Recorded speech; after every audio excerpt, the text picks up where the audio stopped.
Okay, so welcome to our podcast. This is a little bit different today because this podcast is a spin-off of our radio show.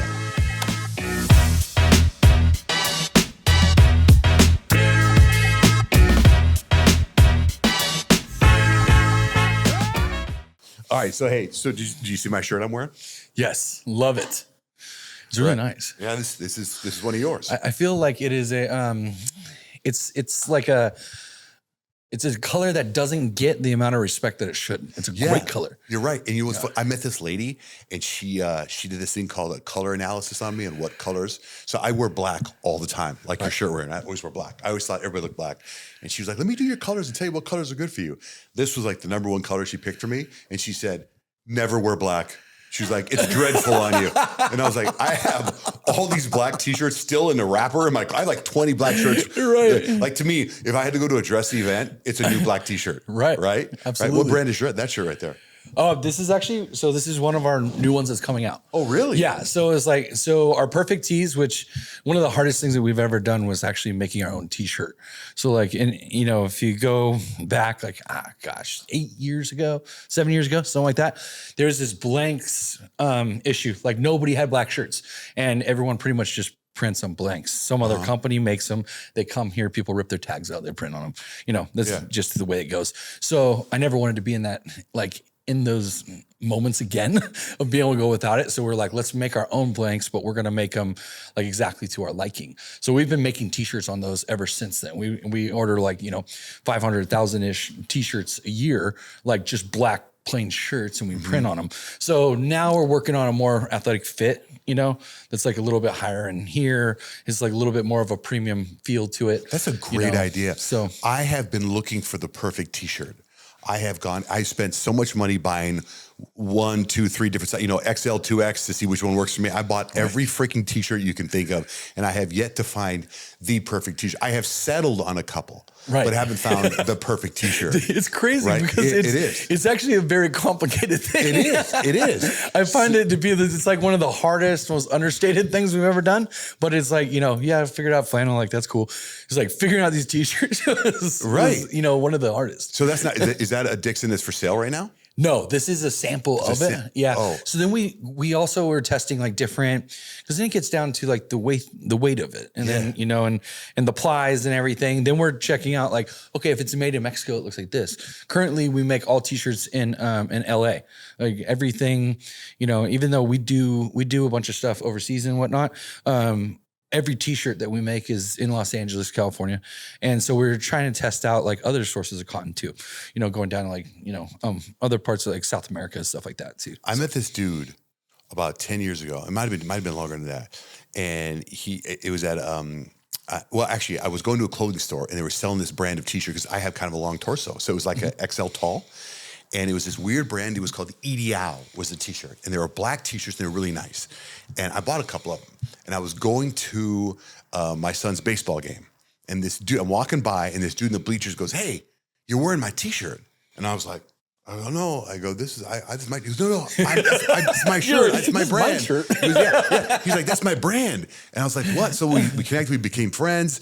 And he was telling me he had him and he was going to LA to whatever that place is, marketplace or the fashion place where people go, whatever it's called. And he would buy these shirts, and he'd had them made, and he sold them at the clothery. Right in the Biltmore, right? And I was buying them all up, and then they stopped selling them. And he said he would stop making them, but he had. So anyway, I bought every single one he had in his garage, every single one. Awesome. And then they faded, and then they looked like crap. But they were my fancy black T-shirt. So again, now they're not around anymore. So anyway, that's wild. So I can't wait to come again. Are you going to do more than black? Or other colors? Yes. So our perfect tee that we have on the market now comes in a bunch of different colors. And that's what we print all of our t-shirts on. It's out now. The one I'm wearing right now is going to be the new one that we use. That's there's going to be the perfect tee, which we use now. Then there'll be the perfect tee, perfect athletic. Are you calling it the perfect tee? Yeah, we have one called the perfect tee already. But this one will be the perfect athletic. I think that'd be trademarked already. No? The perfect tee? Yeah, I'll get back to you on that. Yeah. Hey, I didn't even think about that. How do you start? How does it start for you? How does it, I don't know how many years ago it was. It was a long time ago. I went to your place and I bought 4 or 5 flannels from your place. And I mean, it was a long time ago. I was gonna say 10 years ago. Right. And I was telling my wife when I knew you were coming on, I said, hey, I want to stop by his place and get a couple shirts because I've lost some weight. I go, these are two X's, they're pretty big. And she goes, where? I go, it's in Tempe. I go, it's really cool. It's these like train cars and you walk in and whatever. So anyway, when I plug in the navigation, it's taking me away to Elliott. I'm like, wait a minute. I go, I don't remember being over here. I thought it was kind of Tempe Marketplace. And we're driving, and we pull up, and it's a totally different place. Right. When did you move? So that was 2019. We moved there. Okay. And so the place you were talking about, that was on Clark Drive, right where you were talking about. It was like right by Tempe Marketplace.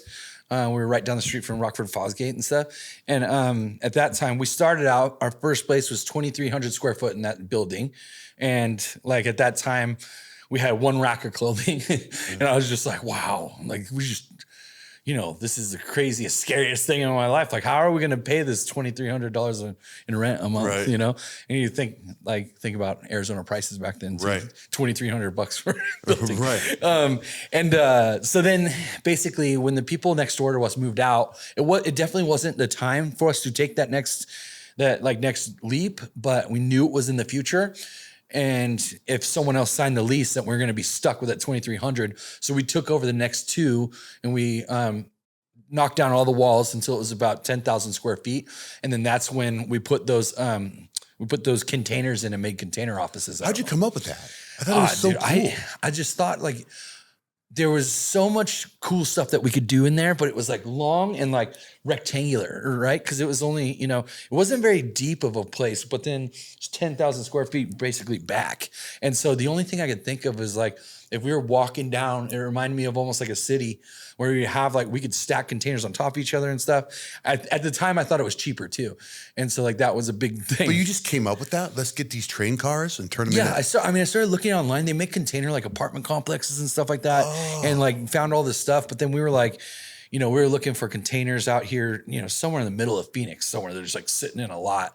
And we were able to get some. And it's funny, I could say this now. I wasn't able to say this back then when we did it, and like I was on podcast, but I didn't realize that the roof was at a slant at that place. I assumed when I measured it over here, it was going to fit when they went up. So when we went to go put them in, realized that the roof came down in a slant and all these things were not going to fit on top of each other. And I was like totally committed already. And we didn't have a whole lot of money at the time. So it was like, what do we do? And so we cut into the concrete all the way down and sunk these things into the concrete. So like when you went inside the offices, you'd actually have to step down inside of them. And so when we moved out of that place, we had to re-pour all this concrete because it was like, we just saw cut this stuff. I found like somebody on the side, like a buddy, like, hey, do you still do concrete cutting? Can you do that? He's like, you're not supposed to do this, dude. And I was like, I'll just like leave the back door open. You come in here. Is there a business there now?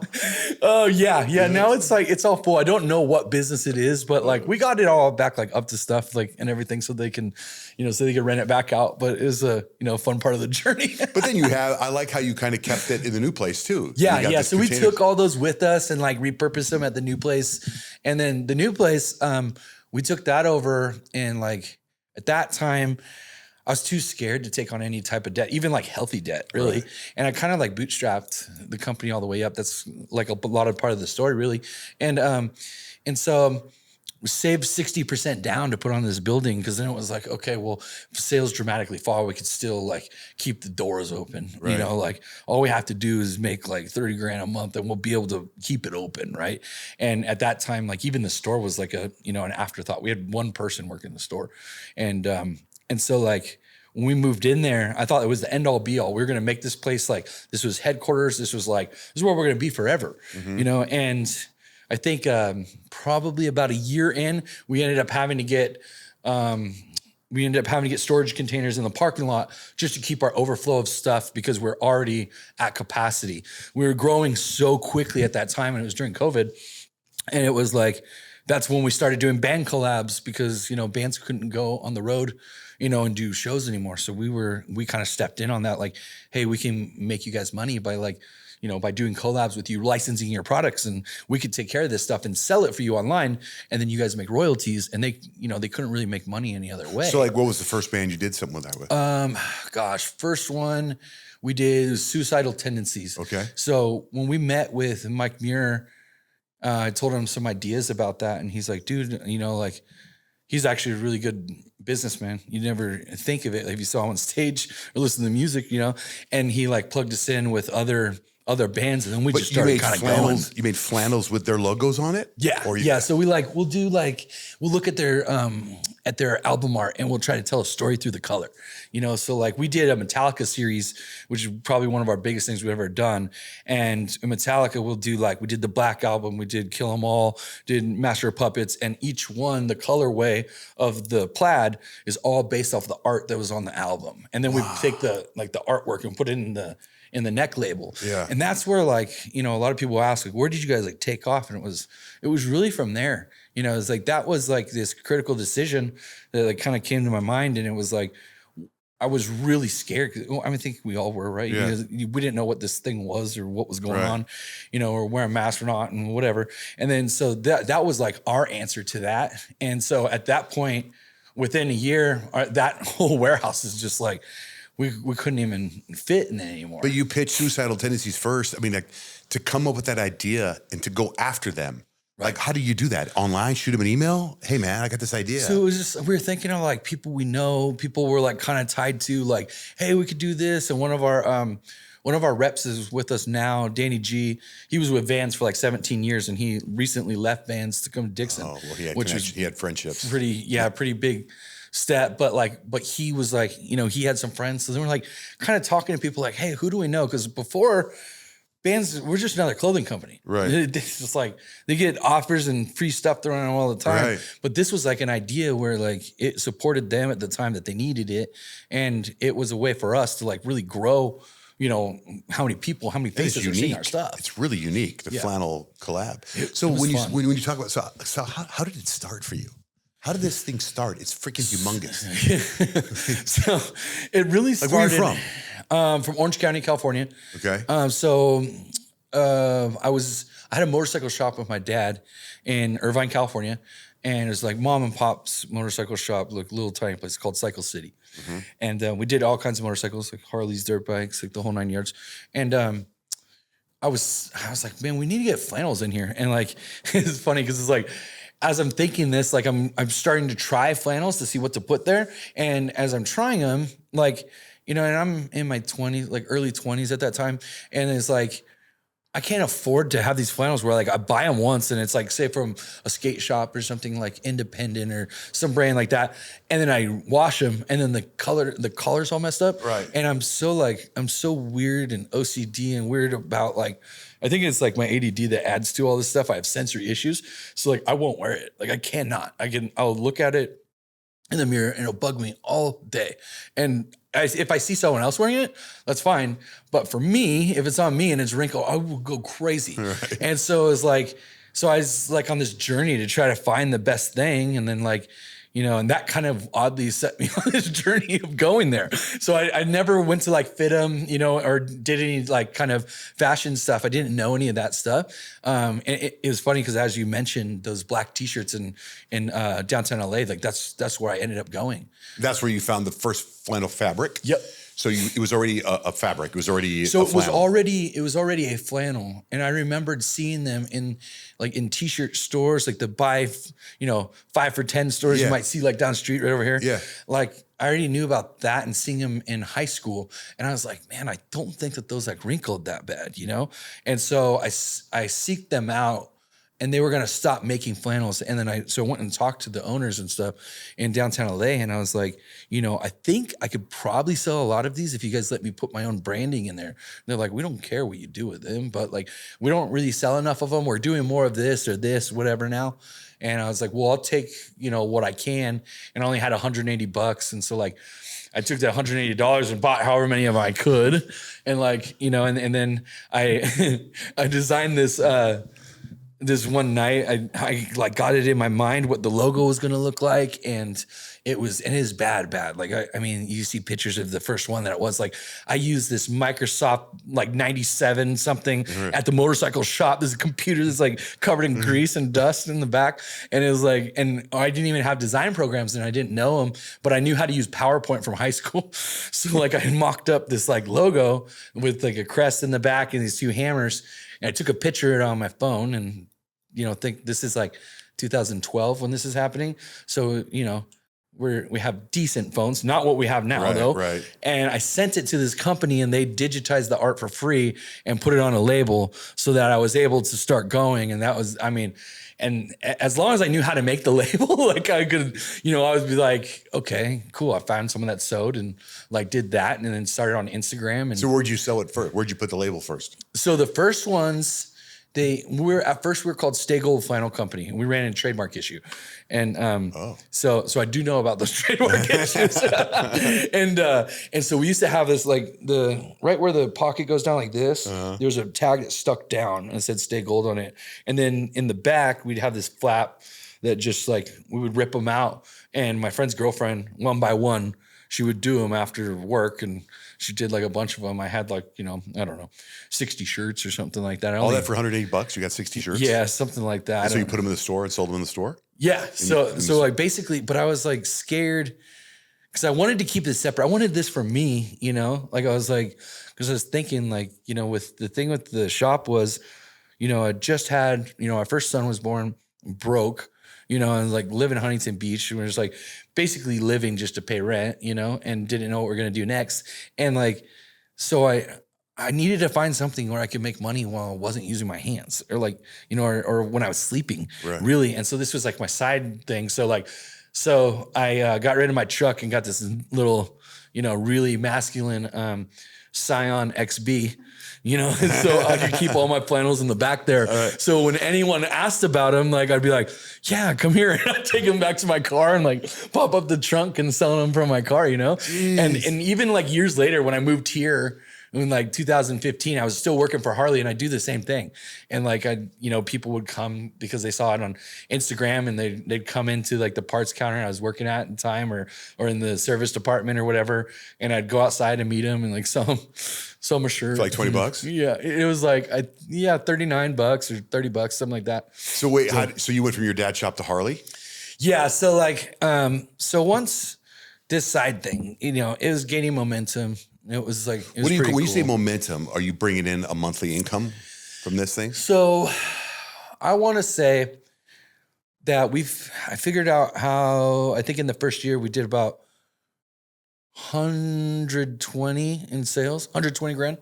You mean from the day you bought the $80 worth Oh, of no, stuff? I mean, after that, I would go back like weekly and I'd take anything I had and put it back down. I'd take from the same company, the same guys. Yes. Okay. And so that was like a thing that I would do at that point, like, weekly. So now you're making 120 grand selling product. Yeah. So out of your car. So I think in the first annual we did 120 and then the next year we did about 350. And so at this time too, I also I didn't know anything about business in the sense of, in the sense of taxes and whatnot. I just thought I had this like side PayPal hustle. Like it was like this little mad money fund like nobody knows about. That is not the case. Wow. That's a whole nother story years down the line. But taxes. Yeah. Wow. I was just like, I was young and I was like, wow, look at this, like doing it. But, the most disciplined thing I'd do is I would take the money and reinvest it over and over again. But yeah, later, So you're pulling in 350 and you're working at Harley now? Yeah. So once we got to the point where we made like 350 that year, we had now moved here to Gilbert, and that was mostly for the kids for education, and then also for overhead. We knew that like at that time we're not going to be able to buy a house in Orange County. We're like in that weird generation gap where like our parents bought really low and sold, right? And they're on, and then. People that were a little bit older than us were like in mortgage and they're killing it. Right. Now we just watched the world melt down. Right. Like now it's like, okay, and the prices have bottomed out and still even at bottomed out, like, you can't afford it at that age to buy a house for 400, 500 grand, which, now that doesn't even exist. But So how do you get to Gilbert? How does Arizona come up? so Arizona came up. My ex-wife, my wife at the time, she had family in Scottsdale, Oh, okay. that, we weren't like close with, kind of knew. So it was almost like there was somebody around, you know, and she's like, I'd like to move out there. I was kind of like down for whatever. Right. I knew that I was just going to work hard. You were gonna bring, this was your thing. Yeah. You were coming here with Dixxon. Yeah. At this point, is it Dixxon? By this time it's Dixxon. And by this point, it's like, I didn't know what it was yet. Like, I didn't know what to really think of it, like how it was all going to go over. Because at this point, like, I'm working 6-7 days a week. And then on the side, packing all these orders and stuff. You're like, is this sustainable? I don't know. Or So did you're I going just to FedEx. stumble upon a phenomenon, You're mailing the stuff out yourself. You're spending all this Yeah. time doing it. And that's time consuming and frustrating. Oh yeah, absolutely. I mean, so once we got to Gilbert, so this is another thing. I'd never been to Gilbert at all. Right. And I did all this research on city data forums and like all this stuff. And I was like, Gilbert, Arizona sounds wonderful. Like, it's like, and They got a water tower. I mean, we don't have a beach, but like there's a lake somewhere over here, Right. It's like we can figure it out. I'd only been to Phoenix like once, Right. and so and that was like my brother-in-law like took me out in Tempe, and I was like, wow, that's crazy. When like saw Mill Ave, like that was pretty much it. Right. And so anyways, we moved here, and as getting here to check out jobs, I just like pulled into Chandler Harley, which is funny. It's right down the street from our headquarters now. And went in there and with my experience at that age, like I'd already been doing motorcycles for 7 years or so. And I was in my 20s. So they were like, wow, like you got a really strong background, like, stuff that they don't see usually. And so they made a position for me and I worked in parts. They didn't have anything available, but, I work really hard at whatever I do. So I ended up. You get a job at Harley working in parts. Yeah. Meanwhile, your side gig is pulling in $350,000 a year. I'd say at the end of that year is when we did 350. Yeah. Wow. So the year before, I didn't even think that I didn't even really run reports. I was just like bringing in money and like I repay it. And then and then when I'd owe more money on like ordering something. So I'd do these like, quick pay, like PayPal loans for like 20 G's, but it's at like 28% or something like that, but it would automatically take it back out. But I was just doing anything I could because, my mom even asked me a couple of times, like, well, how are you doing this? And I was like, and I told her, oh my God, that's crazy. Why would you pay those? And I'm like, because I want to do it my way. Wow. Because I want to do it with me, just me. Like nobody else gets to touch this. This is mine, and it's like, and that's cool. Like if your parents believe in you and step in for something like that. But it was like, I kind of grew up like the screw up kid. So like I always wanted to make my parents proud. Like there was something that didn't really ever hear from them, Right. I was the one that always I was the disruptive one in class. I got kicked out of school and all that stuff. My sister was like, she's the cheerleader and the one that's really good at sports and like, did everything the right way. And I was not, It's just you two? Yeah, it was just two of us. Is she older or younger? She was younger. Okay. She hated that I was her older brother because she ended up switching schools. She says she like got to school and the teachers didn't like her. None of the boys will talk to her because of you. Yeah. So she like had to switch schools, but anyway, so I mean, at that point, like I wanted to make my parents happy. And I think I realized now looking back at it, that it's like, that was something that drove me a lot, was like, I might have this thing in the world. I don't belong anywhere. It's like, I'm this like guy that doesn't fit in. I'm like really at that time, extremely socially awkward. I still am, but like, like much worse back then. And I just like, I carved out this little spot for me and that worked, and so it was like, so seeing that was like starting to be like, okay, like, but how sustainable is this? Is it? It's almost like it's too good to be true. Yeah. So then I got hit with that tax bill. Did that just come in the mail? That come in the mail? It was like I think that year they started doing the 1099Ks, and it was like, it just like popped up, and it was like, over this 2-period time, and it's like you owe taxes on, $300,000 to $400,000. I was like, how much taxes was that? How much was your bill? I can't remember. But it was like, I just remember freaking out. I was working out. At that time, by then it was like the end of ended 2014, I had gone to Scottsdale Harley Davidson. So I had very affluent customers there. And, you know, I still there's still some I talked to, they took care of their bikes and stuff there. And so I'd ask the banker guys, like, who's your tax guy? Like, what's up with this? And like, I'm just like, they send me to these places and they're like, what do you got? And I'm like, oh, here you go. Like, you know, like this piece of paper written down, like printer, $300, iPad, you know, like, I was like, here's my deductions. They're just like, dude, what? Like, where's all the income at? And I was like, well, I just reinvested it over and over again, you know? But the catch at this point was that I took $100,000 out because I couldn't believe it. Like, we got over $100,000 in our bank account, like, you know, liquid cash. Right. And I'm in my 20s and I'm like, dude, if I put this down in this house in Queen Creek, then if all else fails and everything falls down, I could get a job at Target and pay this mortgage. So I paid it like way down so that it was like, you know, our house payment was like, I don't know, $1,400 a month or something. And I was like, dude, I could do that. I could float forever like this. You know, this could be the house. This could be the last house we ever live in. Right. You know, it's like, at this point, how many kids do you have?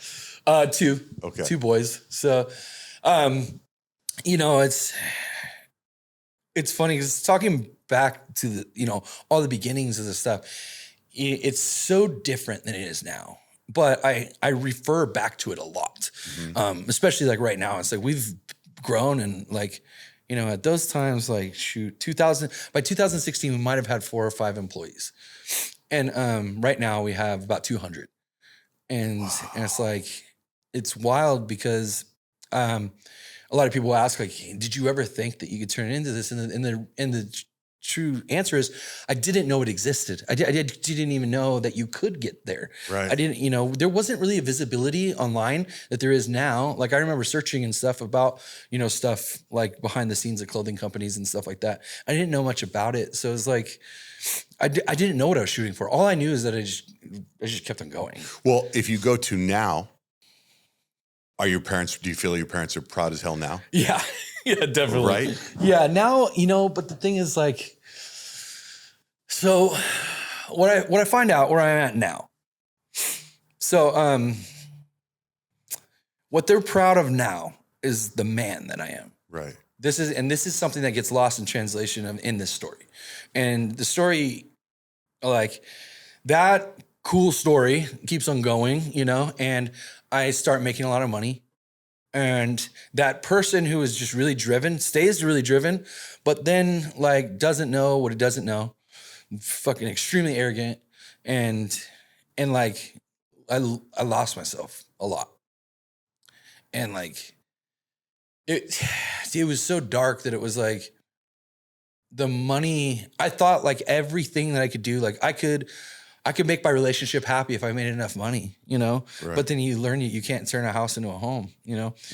And then you realize that like, you know, you're just running and running and running. And you think that this elevator, like at some point, these elevator doors are going to like open and it's going to be like, you made it. You made it feeling. And it never comes. And it's like, so no matter what, you just keep pushing and pushing and pushing and pushing. And you become more and more addicted with the, you know, this is the success. Is it attention or is it success? Is it money or is it attention? And then at that point, is the attention like good or is it bad? And at that point, are you playing a character or is it really you? And where does that character begin and end? And which part of it is really, truly you? And it's like this whole thing that I don't think that I don't know if anybody would be prepared for that really. Right. But it's like, that's something that became very, very dark. And I rested on the fact that I was successful financially because, well, shit, if I'm doing this well, then that means that I must have figured it out. So like, this is just part of the plan, you know? And it wasn't, you know? And so today, as today, like, my parents are proud of me because of who I am. Right. Not the money you made. Yeah, exactly. I'm proud of me. I can say, and this is probably the first time I can say this. I'm proud of me for the person that I am. I'm proud of me for, you know, what I've done is great, you know, but what I've overcome, that's the stuff that I'm proud of. Personal obstacles you've overcome? Yeah. Have you talked about those obstacles? A little bit. Yeah. Maybe someone's watching. It's like, well, this guy's obscenely successful. Yeah. Like, what obstacles, what dark spots did you have to overcome? I've always tried to be like pretty open, but like, I'll say like, really fast forwarding into the way the last couple of years are. So, so right now I'm married. I have, have a daughter. She's 12 years old. I also have 2 sons from another marriage. Don't really get to see them much, but the thing is like my life and focus on family right now is absolutely incredible. It's like I'm sober as well. So, which is, so you went through that? Yeah, okay. Definitely. So I'll start with that really, because that's really a lot of the issues too. So I'm extremely, I have like a really small social battery. It's not like I have to recharge like right away. I don't have the capacity. And so like I'm like really awkward as far as like social stuff comes to. And by now I've done it so much that I have picked up social skills along the way, but like my ADD is just so bad and uncontrollable. And there's a slew of other issues that I've, found out in there, like a real good cocktail, just like throw all that stuff in there and grind it up, but in, it also makes me extremely creative. And so as long as I'm like locked in my box and I get to be creative, I'm great. And what I realized is like, I made this factory, this little fun factory of everything that I'm good at and how I work. Like there's different little offices all over the place so I could run all over and stay focused, but like in my way, and there's music blasting over here in the room that's dark. And then there's like this other place that's a completely different color. So I'm good there. I could exist in many different ways. But then I think that what I really did was I masked the parts that I wasn't doing well by working more. And once I needed to work more, I thought that I was more creative when I was drinking. Once I needed to be drinking more, and then I had to be able to show up in person, then I needed something to keep me straight and make sure that I didn't look like I was completely messed up. So then I was doing cocaine to keep that straightened out. And I operated like that for a while. And it wasn't sustainable at all. I did it so that I was working 18 hours a day. I had the bank account to show for it. I had all the great cars and everything, but really silently, my whole world was falling apart. Wow. My entire, everything inside of me, I didn't know who I was. I couldn't like really recognize myself. I'd say about 5 years ago, 4 years ago, it was a dark, dark place, man. It was like you go through really hard, gnarly divorce, and it's like, when you have to deal with like the price tags of everything, you start realizing you're only like a dollar amount to people, and it's like, that was a really tough pill to swallow, and it's just like, it takes something from you every like a little piece of it, and then when you're doing it publicly, and everyone's got something to say about it, and like all their fucking opinions on whatever is going on in your life, and you're just like, dude, I don't know. You're like, I don't want to ever be an expert in going through that shit. Wasn't never setting out to do that. So was there one thing that hit you where you're like, I'm done drinking, I'm done doing drugs, I'm done? So like, I really like weaned myself off. I was really careful for a while, and like, cause it's just going through. Did you do it yourself or go to rehab? In the end in rehab, but at first, like just saying like, no, I got to stay away from this, like blah, blah, blah. Keep like work. And my other part of the life was fine, and then like, and then really realistically when custody stuff changed, and I didn't get a chance to like see my kids anymore. Oh, wow. It was and that just turned me into like fuck it mode. Oh. And that killed me. And I wouldn't wish like it upon my worst enemy. Not the worst person in the world would I wish things like that to have to go through. But not saying that I didn't put myself there. Right, right. It's so like how old are your boys right now? 14 and 11, 12. And you don't get to see them very often. No. And, but it's like, the thing is so then, I have a 12-year-old daughter as well. And she's my stepdaughter. But oddly enough, you look at her, she looks like. I met her. Yeah. Oh, yeah. At the Suns game. Yeah. Lucy looks like my biological daughter. Right. Most of the time people think that Allison's her stepmom. It's like other way around. It's funny, but it's like she's just like me, and I actually learned a lot about my challenges. Like she's ADD and like slightly on the spectrum, and I'm a little bit the same. So it's like there's things that she does that I'm like, why the fuck does she do that? And I'm just like, so weird. And then I do the same thing. When I first met Allison, she's like, God, you remind me of my daughter so much. So weird. Can you work on repairing the relationship with your sons, or is that you think that's severed, or you have to wait till they're 18? No, what that really was is, I will have to wait. Yeah. What that really was is in the end, I was like, this is way too much of a battle that, I'm not willing to put them through. And that was a very hard thing too. I mean, I really fell off really bad after that too, because it's like, I made that choice and I had to live with that, and it's like, it's not giving up. You're trying to choose better, form of peace or whatever, but it's, it's hard. But the thing is, like, I will say this, and I must say this with it, just for anyone who's listening, they're in a very safe place, and their mom's a great mom. Oh, that's great. She's a great mom. But did she get half a Dixxon? Back then, yeah. Yeah. So still, is she like No. We're like, we divorced, we're all separated and everything. Wow. So that was like about 6 years ago. And you've been sober how long? 8 months.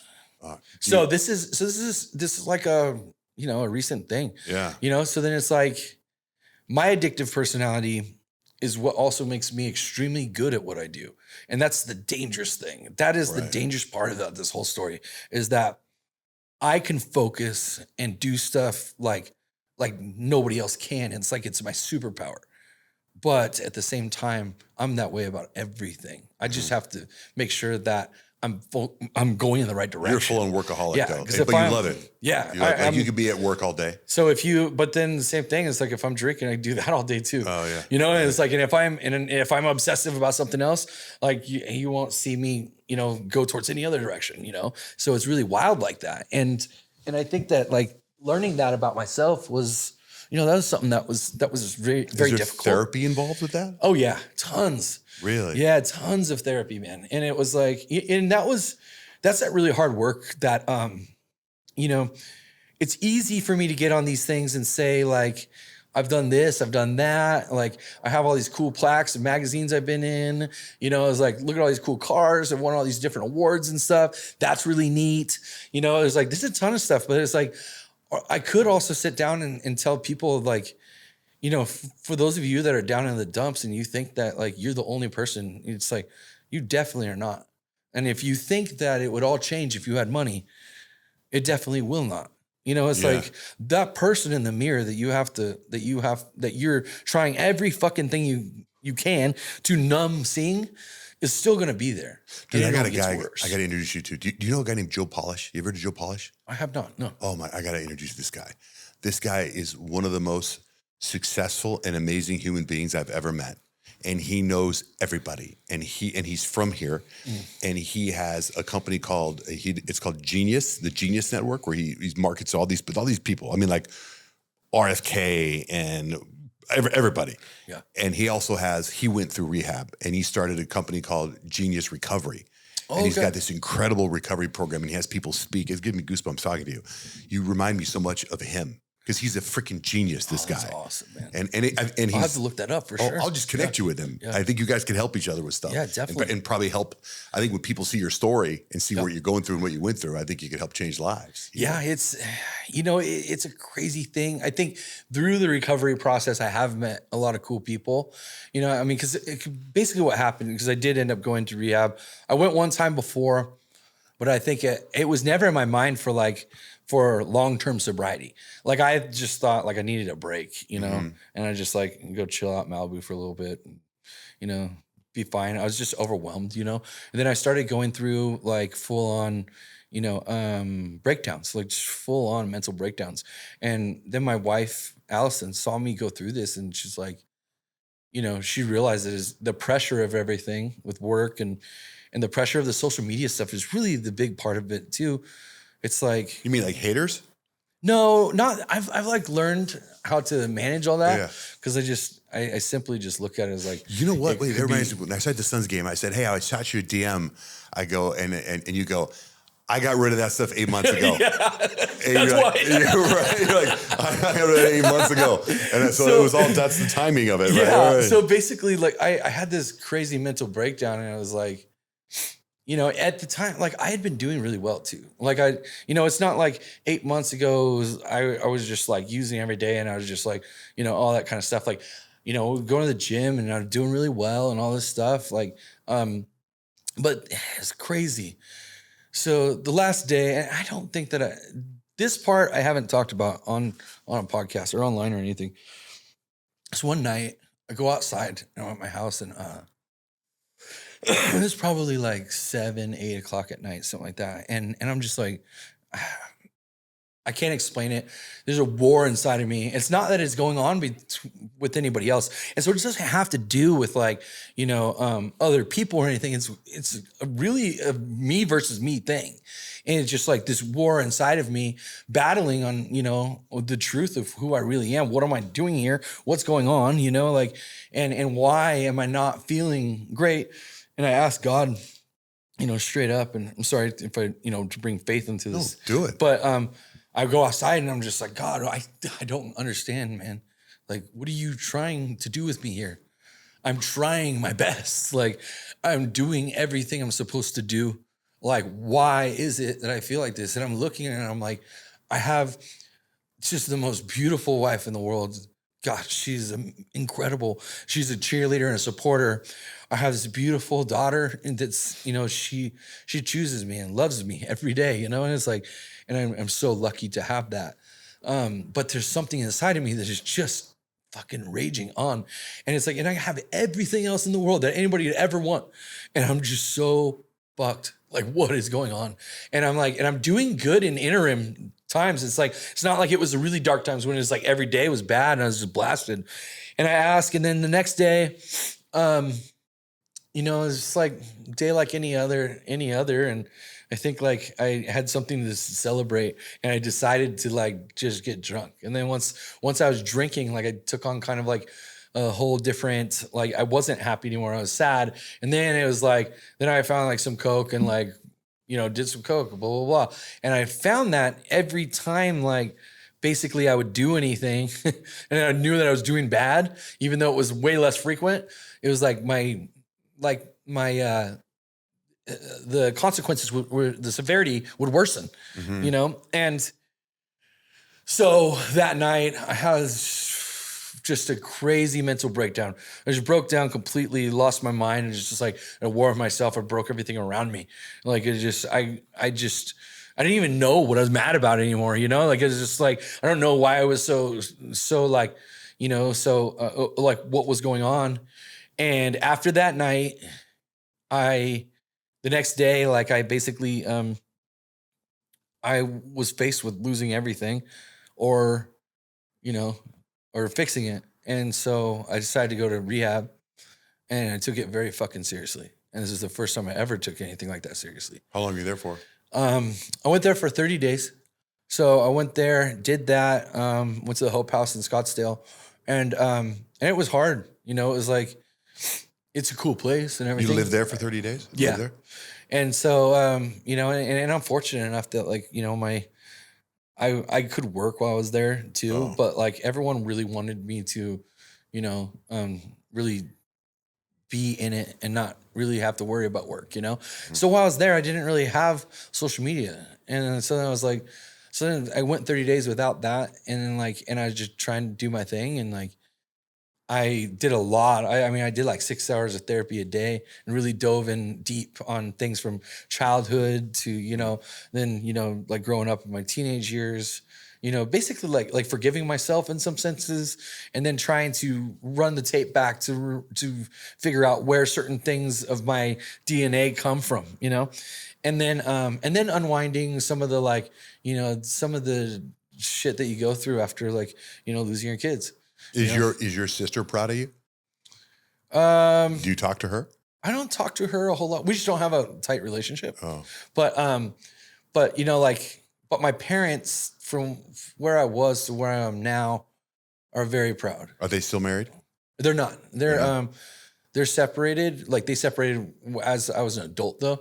So I grew up with them, Right. you know, Oh, wow. being together. But in my 20s, they separated. Does your dad still have the motorcycle shop? No, I actually I basically forced him to retire Oh. and got someone to buy it. And then I moved him out here.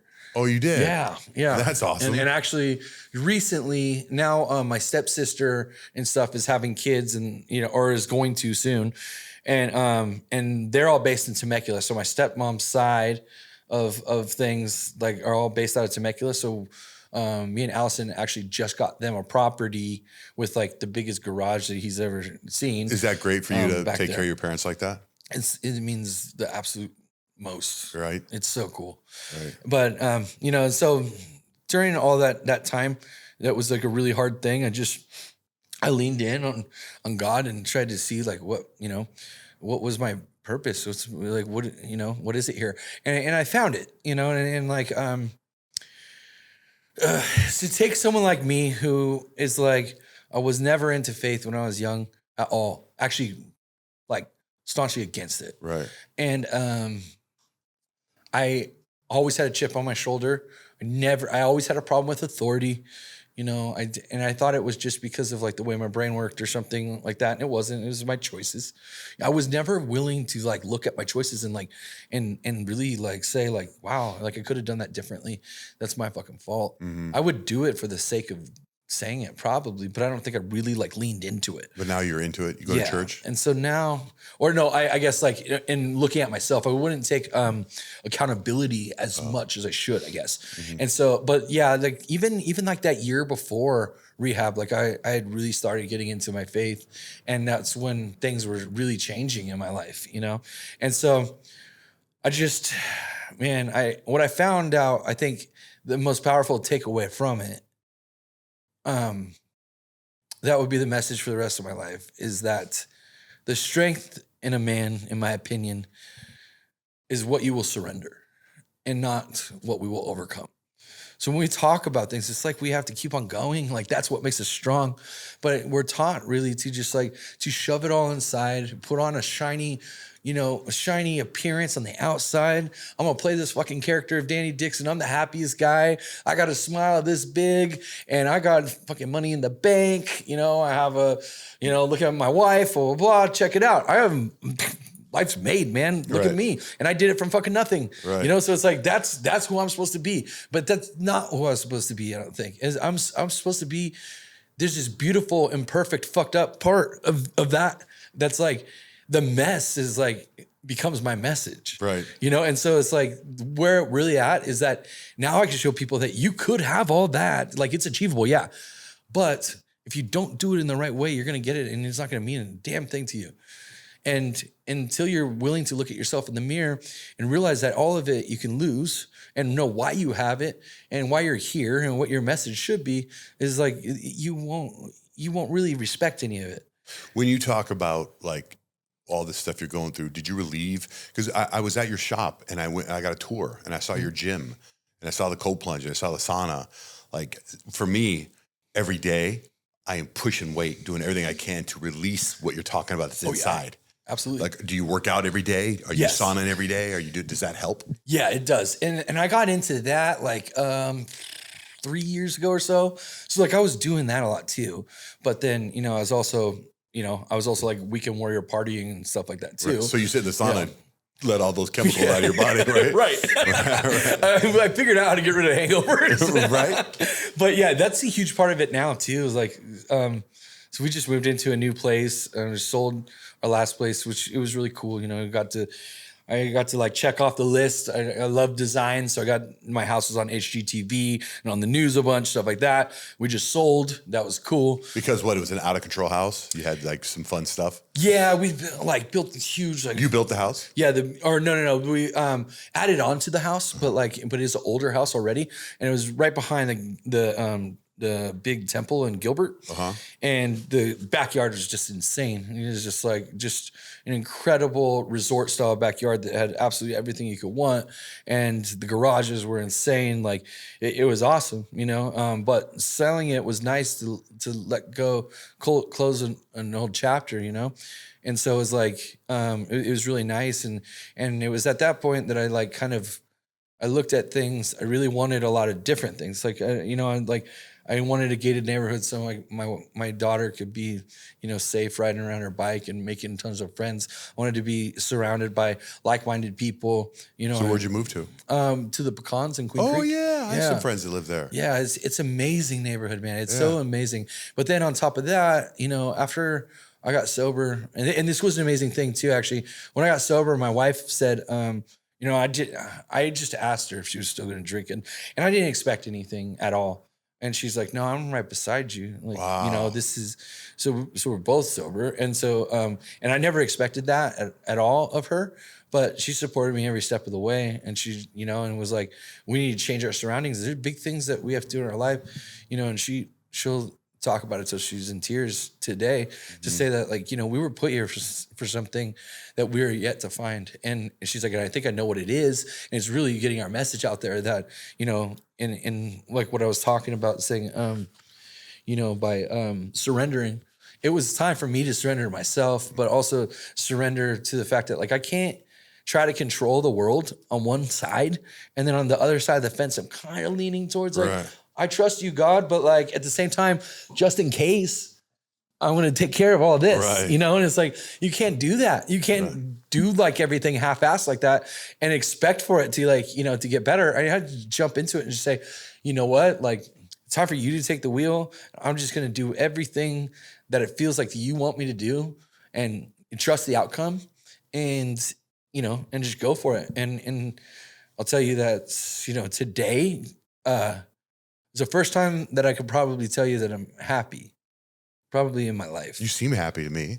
I feel great. Yeah. It's like, I mean, I'm not saying that every day is perfect. Did you sign already today? Yeah. Oh, yeah. So, do you have it at your house or you just go to your place? Yes. Okay. So in the new house, like they had this, there's this area that was built for the lady who they built it for originally. It was built in 2014. Had like a little mini salon. And it's in the master. So the master bath, there's like a shower over here. And on this side, there was a little salon.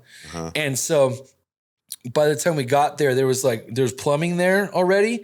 And you couldn't really tell. It's like, what is this room for? It's like a room and it's glass on one side. Built a sauna. So built this little like a drain thing and this little enclave for one of those barrel saunas that has like the the barrel cold plunge that's like aluminum, but the outside's like I know wood. exactly. Yeah, and then put like one of those corner saunas in the corner there. Those are cold though. Those cold plunges. Oh, dude, right? It's like 32 degrees. But then because of the metal. Yeah, right. I know. I've been in that one crazy. before. Oh yeah. And so I have that set up, and it's like it's so nice now that like I can get that thing kicking in like 10, 15 minutes, the cold plunge is ready to go. The sauna's up and going in 30 minutes. And so like, I don't feel right if I don't do that every day. I do it I did it before I came here too. Yeah. I sauna and cold plunge. I cold plunge about 2 or 3 times a day. It makes you feel alive, doesn't it? It's crazy. So great. Yeah. It's like it's a good mental game too, to get in there. Absolutely. Yeah. The test of that is like, there's not many other things in my life that like I could think of that I do repetitively that you don't get good enough at to where like they don't give you anxiety anymore. I am anxious as to get inside that thing every day. I was telling my wife that the other day. I go, we have a hot tub and a cold plunge. And I go, I'm gonna get in that cold plunge. I go, I don't want to. This is the part. This is the mental part. Yes. You got to get in there and get in there. I do it at 3 a.m. every day. Exactly. Yeah. So the house that you sold, because you said it was so outlandish, who bought that? Was it another personality, like someone like you, or was it just some normal dude? He's from Seattle, and I think he recently sold his company or something. Oh. He's jetting around, like he has a new jet. He's doing well for himself. Hey, as far as the business goes, so you don't have to. Is that on autopilot? Like that's just now. It's so massive now that it's just massive, right? I mean, you guys are like. We're all over the world. Do you have a bunch of stores? How's that work? What's with Dixxon Flannel? A bunch of stores probably is what comes next. We have. But you're in a bunch of stores already, right? Yes. You're in store. We're in, I believe somewhere around 450 doors right now, as far as like retailers and stuff. And then we are, as far as our stores go, we have Tempe. We have one in Sturgis, which stays open year round. Oh man, that's probably a big money maker. During the rally, it's crazy. The rest of the year, Sturgis is only a town of 7,000. But it was really important to me to give back to that community. Right. So it's run by buy locals. It stays open for the locals. We're like, most of the stuff on Main Street down there is like, it's dead all the rest of the year. Yeah. And then Rally comes and everyone from all the different, states comes in, makes all their money in jams. Yeah. And so like, we wanted to, stay apart there and like really, you have one really in Europe give into too? the community. Yeah. So in the UK, we have one there, and then they just brought on being able to do like the Europe side, UK and Europe. And then we have one in Australia. And then Dude, you were just Canada. selling these things out of a Scion 15 years ago, 12 years ago. What the hell? Dude, was there a moment, was there somebody that you, I know you said you did everything yourself, but is there somebody that was like, hey, they gave you some advice and that advice took you to the next level? Or this is just all in your head that turned into this huge thing? There's a lot of things along the way. But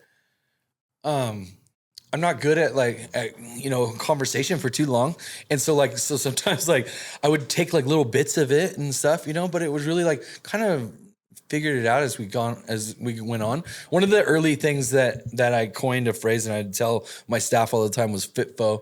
And it was because they would be like, hey, like, I don't know, I've never been like a, whatever their title. I've never been a shipping manager before. Like, how do I do this? And I'm like, well, I've never been a CEO before.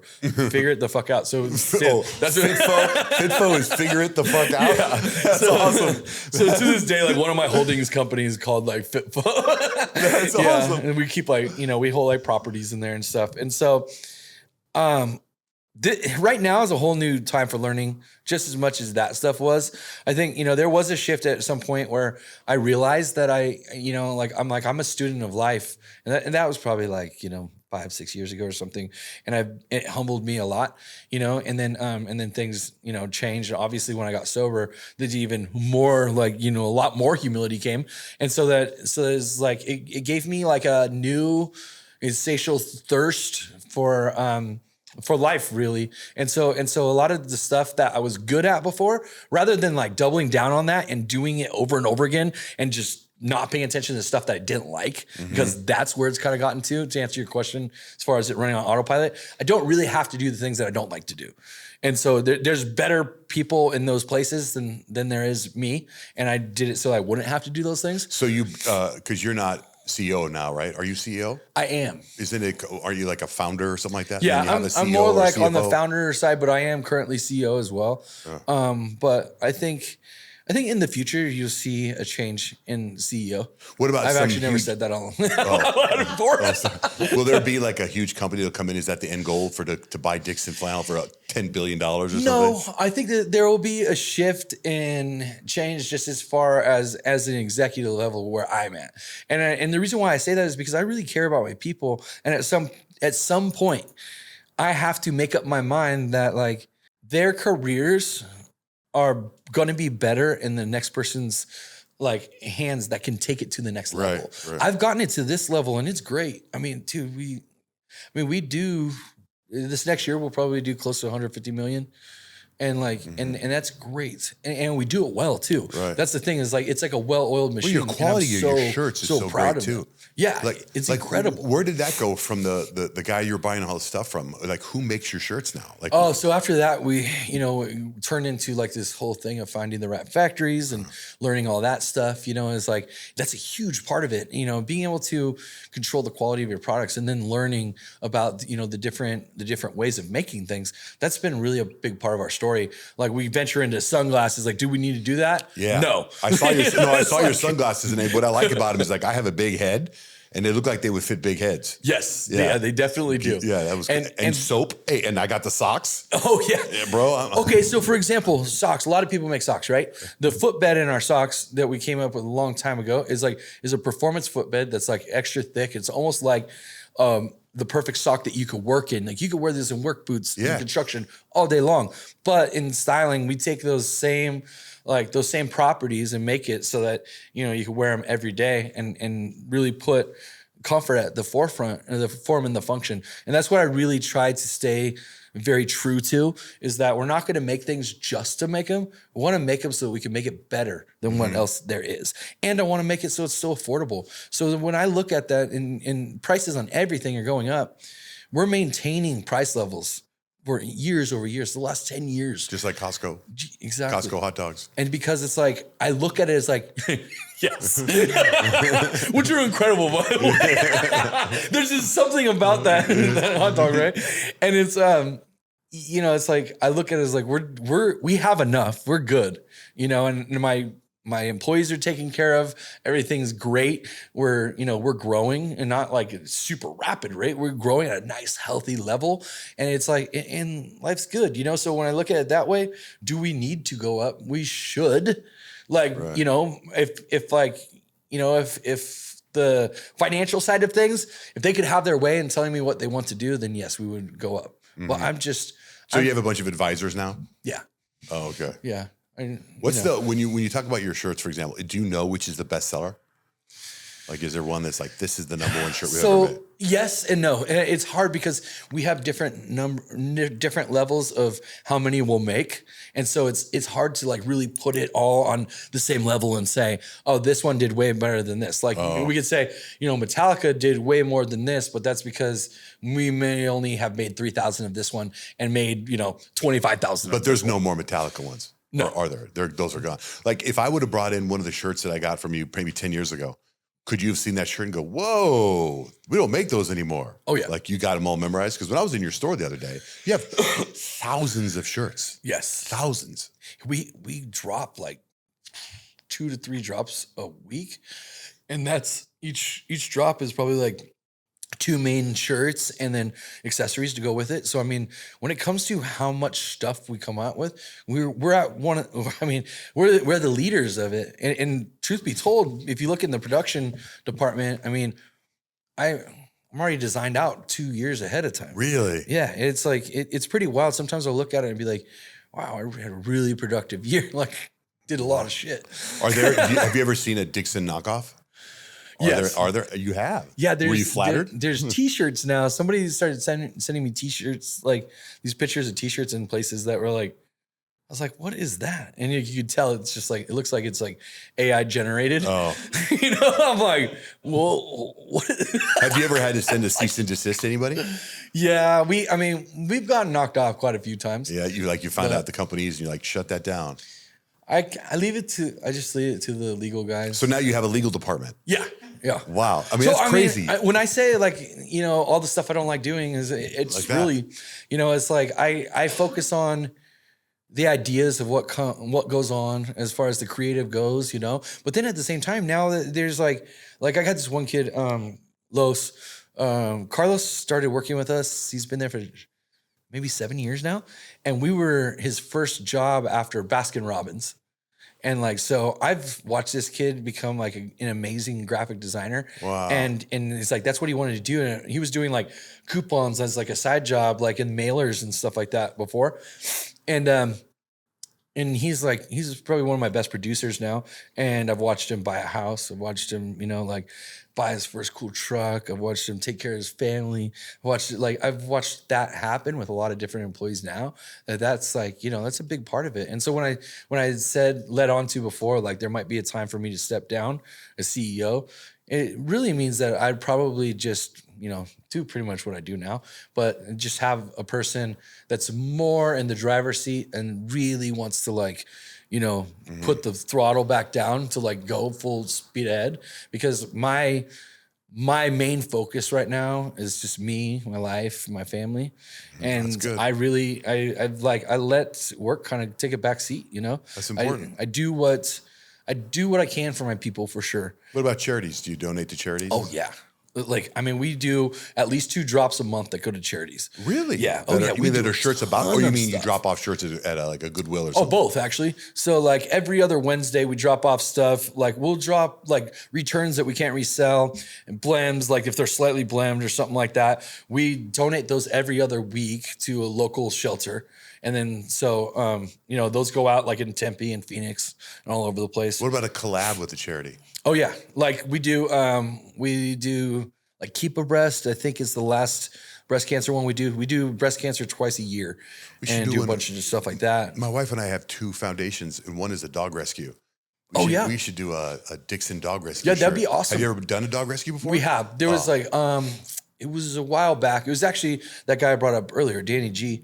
So Danny G, like when he was working for Vans, he was also doing a bunch of work with the shelter by him in Oceanside. And we did this dog one, but I mean, gosh, it was 8 years ago, something like that. That'd be dope but to yeah, do one. We do a bunch of stuff. Oh yeah, we met Lemon the dog. He was chilling out. Oh yeah, yeah. She wouldn't let him. She was like fell in love with Lemon. We were walking around because we have 5 dog rescues now. One just passed away, but we have our own shelter with a bunch of dogs at the shelter. Oh wow, it's called Love Pup. That's we could so a Love awesome. Pup Dixxon shirt. That could be cool. When we were at your store though, I saw the world's biggest truck. What truck is that, man? What the hell is that, dude? So that was like. It's made out of like an Econoline, a Ford, like a lifted one with a like F650 or something. Did you have crazy. it made, or someone said to you, "Hey, you want to buy this?" So somebody else had it made, and then he asked me if I was interested in it, and he's in the Midwest, really cool dude, and then he told me that this other clothing brand was like maybe gonna buy it, and I was like, no fucking way, I want it. I was like, and like I don't even think I've ever driven it, like maybe once. Do you like take you it know, out to events? Does anyone it. take it out to events? And Yeah, stuff? we take it out to events when there's gonna be a lot of companies set up. We'll take it out because it just steals the show. Oh, it sure does. You know, it's man. like or it's like low riders and then all of a sudden you get this gigantic truck. You know, that's huge. I mean, when I really think back to it and all the stuff that we've done over the years, there's. You know, because I did talk a lot about dark stuff today. Yeah. There's been so many cool moments, man. There's so many things that we've done that like have brought us to tears just being able to do them. You know, we've worked with the Make-A-Wish Foundation a lot, and man, we've been able to help make a couple of those wishes come true, and we've been present for them. Man, it's like I watch my staff and like the pride that's there, and it's like. It's something so different. The feeling is so fulfilling. And it's like, and that really has become more so like what I really, really enjoy about my job is is being able to get a message out, being honest, like, and being completely upfront and honest about all my shortcomings.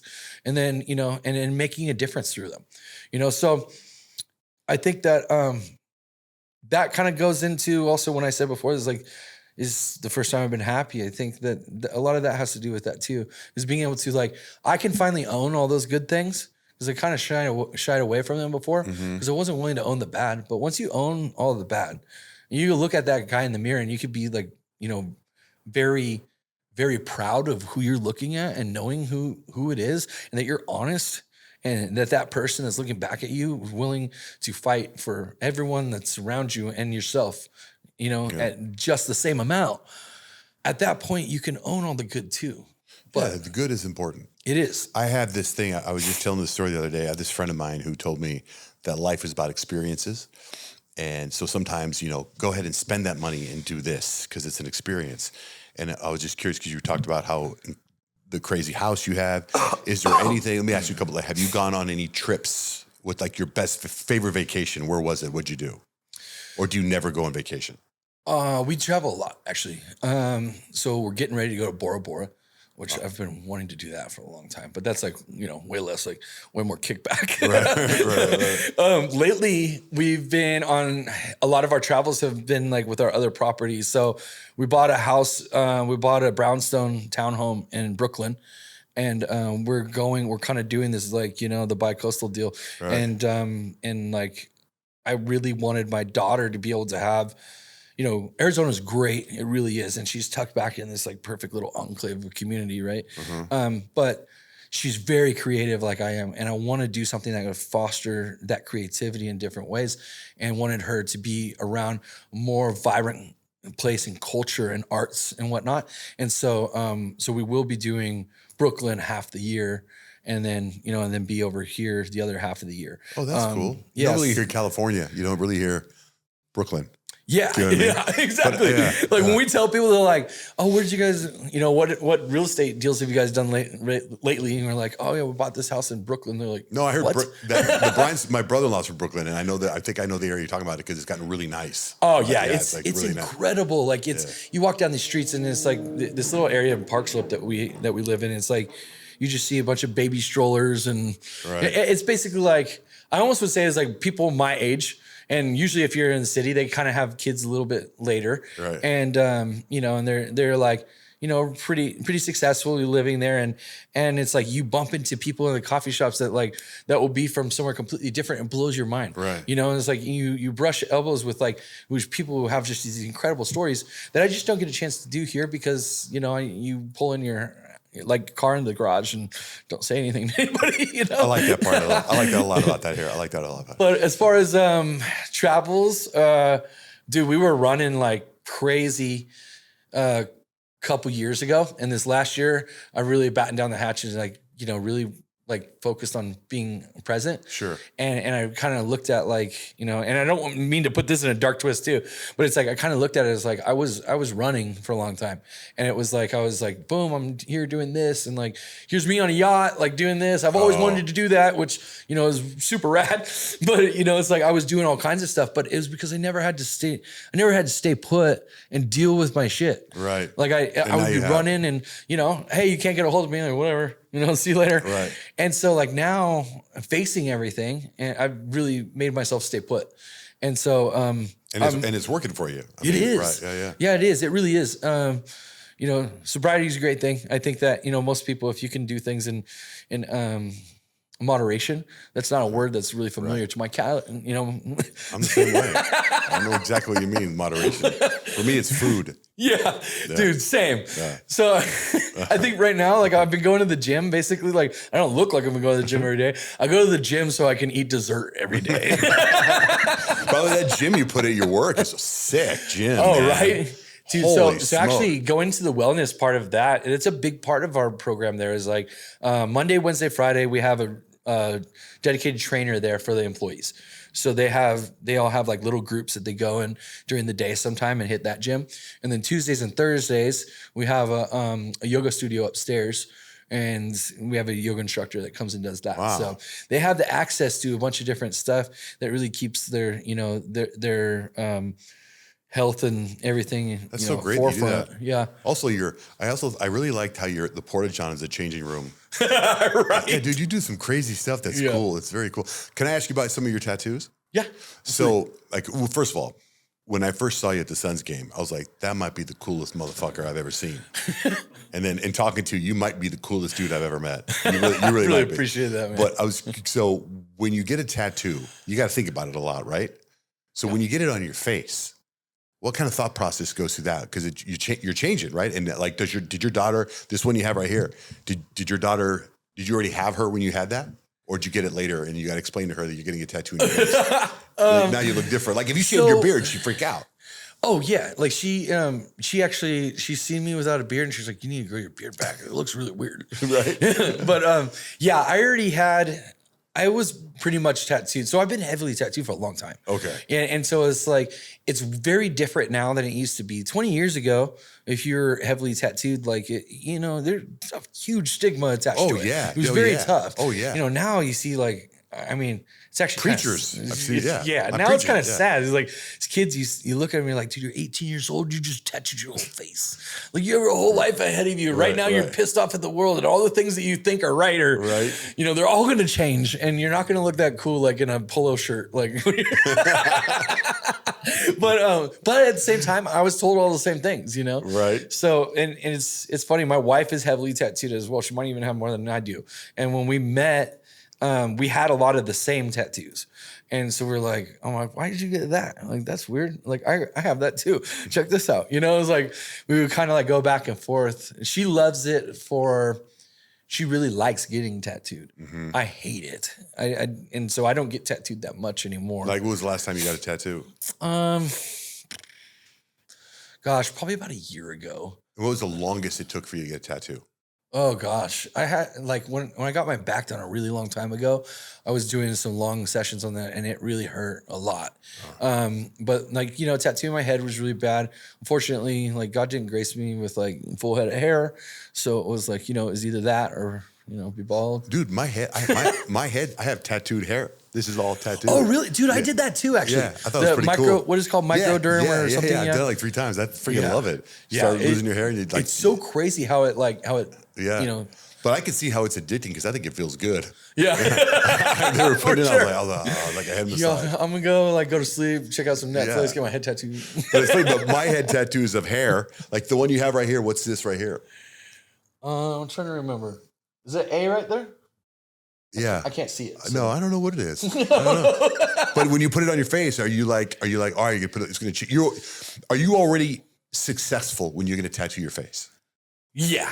Okay. Yeah. When I did my head and everything like right here and most of my neck within the last 10 years. Okay. Yeah. So everything else though was from quite a while ago. But everything that you see like here and up here, that stuff's all. What do you say? Take the hat off? Oh, He yeah. did. Wow. Yeah, So cool. actually a lot of this, for the first time I went to rehab, I found out a lot about meditation and I was doing yoga all the time and, and stuff like that. I found a way that I was able, as being someone with really gnarly ADD, like I was able to meditate for like 45 minutes to an hour and I couldn't believe it. I've never been able to sit still in my life, and so it was Are you still meditating? I don't, that's something that's missing a little bit. I think when I really dove into faith and stuff, I really kind of left a lot of those things behind. But She I think meditates every day with a group of people live on FaceTime or whatever. that's so amazing. I love that. Okay, What sure. time do you wake up? I wake up generally somewhere between 4:30 and 5:30 every day. Oh, really? Yeah, and that's like, even if I'm tired, it's still that way. Do you have a routine, a morning routine that you go through every day? Yes. So like I wake up and in the morning I try to get done anything that like just is on my mind and get it out of the way. Cause I feel like my brain's so cluttered and so clustered that like I won't be able to take care of the stuff that comes my way. Mm-hmm. So I pretty much wake up and I'll like get some work done for the first couple hours before anybody's up. And my wife or my daughter or whatever. And then It's good having that time to yourself, isn't it? Oh yeah, absolutely. I know, I love it. I like to do the generally my wife's up like doing her stair stepper and then does like the red light thing and her little Oh, the vibration plate? yeah, the vibration plate thing. So she has a autoimmune disease, so she tries to get everything flush out and stuff. What disease does she have? Which one? She has Ulcerative colitis? Pancreatitis? No, it's lupus. Lupus. Yes. I think I can help with that. Really? It's almost like almost every podcast this slides in stem cells in Mexico. I go to Mexico, get stem cells. I have two friends that have autoimmune diseases. One session of stem cells, gone. No way. Really? I'll look into it for lupus for you and I'll send you the information if you want. Oh, It's a dude, I would love to. Game changer. She will geek out on that stuff for It's, sure. especially since she already does all this biohacking stuff. Yeah. When she finds out about this, I've had the scientists in here before. Blake and I, we've gone, 8 times to Mexico to get it done. It's awesome. Yeah, dude. And especially maybe for you too. So what do you feel about peptides? I love peptides. Are you guys on that right now? I'm on everything. Yeah. That's how I feel right now. My wife's really into it. So I'm just like this pin cushion. I don't even know. Yeah. like, She's on BPC 157 because her shoulder hurts and TB5. My son tore his ACL. We put him on BPC 157. Healed his ACL. It's crazy, right? Oh, and we did the stem cells too. He tore his ACL. Stem cells, no surgery, freaking healed. Wow. Yeah. But all the peptides. I'm big fan, big believer. It's so in it. wild. It's so cool what is out there. Mm-hmm. Like I partially believe that like I think that God like kind of took away some of my pain as far as he's like I've never had an urge to ever like drink or use or anything ever again after going through that. Mm-hmm. But it's so much fun looking at all these things that like the biohacking you're talking about. Like there's so many things at our fingertips right now that are like so positive in our lives that it's just, I meet more people every day that make the choice to not, be drunk all the time, and it's like, and it's so wild. Instead, I find that these conversations are so different. It's like, you look at the table and nobody's drinking and everyone's talking about peptides or like or whatever. Or like, what do you do in the morning? Like, oh, no way. I gotta try that. Like, oh, dude, you got the whatever red light? Like, that's morning. Crazy. Took my testosterone this morning. I took a thing here. Tomorrow I'm doing the NAD plus right here. Oh, I do everything. And I'm a big believer. And the one thing that to me is the biggest of them all, which is illegal here, are the stem cells. Oh, gotcha. That will. I'm gonna connect you with those people. You'll Definitely, see. please do. Yeah. I will. That's I gotta tell you, exciting. man, you've blown my mind. I was not expecting this conversation today to be like this with you, and I'm so glad that it was, and I'm so glad that I met you, and I'm so glad that you sat down. It's funny how things happen. Like I bumped into you at the Suns game. Like it was wild. Everything. Yeah. Your daughter taking a picture of the gorilla. I mean, anyway, that's the thing about life's about experiences. She's gonna remember that the rest of her life. Man, she loves that. I can't say enough good things about like the staff there too. Yeah. It's like we're season ticket holders, and then we've like moved down, gotten closer and closer and stuff, and working with them has been great. Going to the rah-rah room is such an incredible thing. Right. Like that's like my big thing this year is like we became members of the rah-rah room. The only problem, here's the only problem I have with that, is that with the tickets, you also get all this food anyway. I know. So I'm already want to overeat there. Yeah. And then some friends of mine, let's go to Raw Room. Like, I go in there, I'm like, wait a minute. All this pasta and bread, or over here, I get ribeyes and sushi. Right. So I'm like, I'd rather go to the Raw Room another time when there's a concert or something. You know what? So I'm actually the same way. I think the same way because I know if I go to the Raw Room, like that Carbone's pasta is like, it's calling Spicy your name rigatoni, the whole time. It's unbelievable. Right? Yeah. It's like The there's no way. dessert, the ice cream sundae that they get there, you just put whatever you want. They just bring just massive amounts of ice cream. But meanwhile, you with your ticket to the Suns game, you get all this other food. Right. So I feel like I'm wasting my money. Yeah, and then you go into a Nexus Lounge and you're just like got the sushi chef right there doing all the crazy stuff. The prime rib and everything. Just dude, the seafood tower upstairs. It's so sick. And then you go to the Raw Room. That's too much. Yeah, that's too much, man. I love taking my daughter in there and watching her eyes glow like when she sees the candy room. Like the candy room, the Raw Room. See, I gave up all that this year too. Trying to with the peptides, I always look at like I'm doing all these peptides, but if I eat candy or eat ice cream, I'm going to screw this all up. So I'm trying to stay away from it. But that's just me. That's my next step then. Because you inspired me. I need to start looking into that. Hey, you're already doing everything. We're already doing the same things: the cold plunge, the red light, the sauna. Well, I feel like right now though, I'm like single-handedly keeping Bahama Bucks open. Oh, you like they're just like waiting for my order every night. Like here it comes, here it goes, and then I'm like, I gotta try another one though. But I have to have another one because the first one, I still have to get what I always get because I know I like it. What if I don't like the other one? Do you eat pretty clean or no at home? Yeah. So like, I mean, most rest of the time we eat clean. Yeah. Like we're pretty, and even my daughter's like, she's very meat and potatoes kind of gal. Right. So, very protein forward, but desserts is like where it gets me. Same. I know what you mean, man. Well, man, I'm grateful that you came on my podcast, man. I wish you 1,000 times more success. You're a great human being. Thank you so much. Thanks for popping in, man. I really appreciate you having me and giving me, platform to share some of that stuff. A lot of that stuff is the first time I've ever said it. Wow. So really appreciate you, man. Thanks, Daddy. Dixxon Flannel, man. But on a side note, I was talking to this girl at the gym today. I don't know if you heard this before, but I was at the gym and I was showing people your gym on my phone. They're like, where's that? I go, Dixxon Flannel. And she goes, is that a gay bar in Flagstaff? I was like, wow. That was Tara. That is, okay, I've heard a lot of them, but that's the first time I've heard that. Dix and Flannel. I go, that's not what I said. Wow. Oh, dude. I mean, everyone always hits me up with the cider comment or like something like that, but I've never heard that. That was... But what a great idea. How did she get that like that quick? She misunderstood. She thought that's what I said. She wasn't trying to be funny. Wow. She was like, what'd you say, Dixxon Flannels? And I was like, she was a gay bar in Flannel. And it took me a second. I was like, what? And then I actually thought about... I go, should I tell him that story? And I thought, he's probably heard that 1,000,000 times. There's no way that's the first. And it was the first time. Wow, Dixxon Flannel. That was Tara said that day. Well, if we end up having to talk about what my next steps are, they may have changed now. There will be signs. Let me spell the little difference. All right, brother. Thank you, man. Thank you, all right. Thank you, Johnjay.